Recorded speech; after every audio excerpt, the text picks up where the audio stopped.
Bugünkü videomda yurt dışına taşınmaya değer mi sorusunun cevabını sizlerle paylaşıyor olacağım. Herkese merhaba, kanalıma hoş geldiniz. Yurt dışına taşınmaya değer mi? Hem evet hem hayır. Her iki cevap da doğru. Çünkü bu tamamen sizinle, içinde bulunduğunuz şartlarla, sahip olduğunuz hasletlerle ve hayata bakış açınızla ilgili. Daha önceden yurt dışında yaşamanın kolay ve zorluklarını anlatan 2 video çekmiştim. Bunun gibi YouTube'da başka videolar da var. İşte tam bu noktada kendinize sormanız gereken soru şu: bu kolaylıklar ve zorluklar benim için ne kadar önemli ve belirleyici? Türkiye'de sizi mutsuz eden şeyler nelerdi? Belki ekonomik sıkıntılardı, belki eğitim kalitesindeki düşüştü, belki gelecekle ilgili kaygılarınızdı veya yaşanan sosyal adaletsizlikler. Sizi yurt dışına doğru iten neydi ve bunlar sizin hayatınız için ne kadar önemli ve belirleyici? Gittiğiniz ülkede bunları elde edebilecek misiniz? Çünkü az önce de söylediğim gibi unutmayın ki gittiğiniz her yerde bir şey kazanırken bir şey kaybedeceksiniz. Çünkü gittiğiniz hiçbir ülke mükemmel değil. Bazı şeyleri kazanırken bazı şeyleri kaybedeceksiniz. O yüzden kazanacağınız ve kaybedeceğiniz şeyleri iyi değerlendirmeniz gerekiyor. Bunların önemi herkes için farklılık göstereceği için buna en iyi ve sadece siz karar verebilirsiniz. Bu noktada da kendinize sormanız gereken ikinci soru şu: kazanacağım şeyler için bir bedel ödemeye hazır mıyım? Hayatın her yerinde olduğu gibi daha iyiye doğru olan yolculuğumuzda bazı zorlukları aşmamız, bazı sıkıntıların üzerinden gelmemiz gerekecek. Hayat maalesef bir peri masalı değil. Neredeyse tamamen her düsturuna hakim olduğunuz bir çevreden, kurallarını bilmediğiniz, neyi, ne zaman, nerede, nasıl yapacağınızı anlayamadığınız yeni bir çevreye geçeceksiniz. Zaman zaman bu süre içerisinde hiçbir şey bilmeyen bir çocuk gibi hissedeceksiniz. Belki kararınızı sorgulayacak, hatta pişman olup geri dönmeyi arzulayacaksınız. Elbette bunun zorluk derecesi, duygularımızın yoğunluğu her kişiden kişiye farklılık gösterecektir. Bunda çok daha az zorlananlar olduğu gibi çok daha fazla zorlananlar da olacaktır. Bu tamamen sizinle, içinde bulunduğunuz şartlarla ve karakterinizle, sahip olduğunuz hasletlerle ilgili. Ama düşünün ki aynı şehirde farklı bir semte taşındığınızda bile bir takım zorluklar yaşıyorsunuz ve o bölgeye alışmanız biraz zaman alıyor.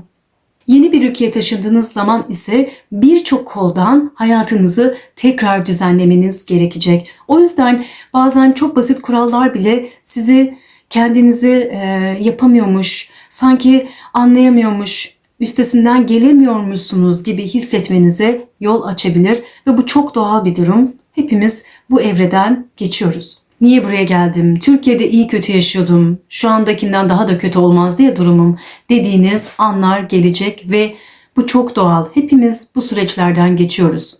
İşte tam bu nokta aslında kırılma noktası. Daha fazla devam edemeyeceğini düşünen kişiler tam da bu noktada geri dönmeye karar veriyor. Burada şunu da belirtmekte fayda var. Burada kalmak her şeye rağmen mutlu olmasanız da burada kalmaya devam etmek mutlak bir galibiyet olmadığı gibi eğer beklentileriniz karşılanmıyorsa, ihtiyaçlarınız giderilmemişse Türkiye'ye geri dönmeye karar vermekte mutlak bir hezimet değil. Yine burada sizin ihtiyaçlarınız, sizin şartlarınız, sizin beklentileriniz ve hayattan ne istediğiniz devreye giriyor. Lakin burada kalmak istiyorsanız, hayatın sizin için burada daha iyi olduğuna veya olacağına inanıyorsanız size güzel bir haberim var. Çünkü bu geçici bir dönem. Panzehiri zamana bırakmak, panzehiri kendinize hata yapmaya fırsat tanımak. Elbette zaman zaman absürt durumlara düşeceksiniz. Doğru şeyi doğru zamanda, doğru yerde yapamayacaksınız. Belki bu yüzden ceza yiyeceksiniz. Belki bu yüzden işleriniz aksayacak.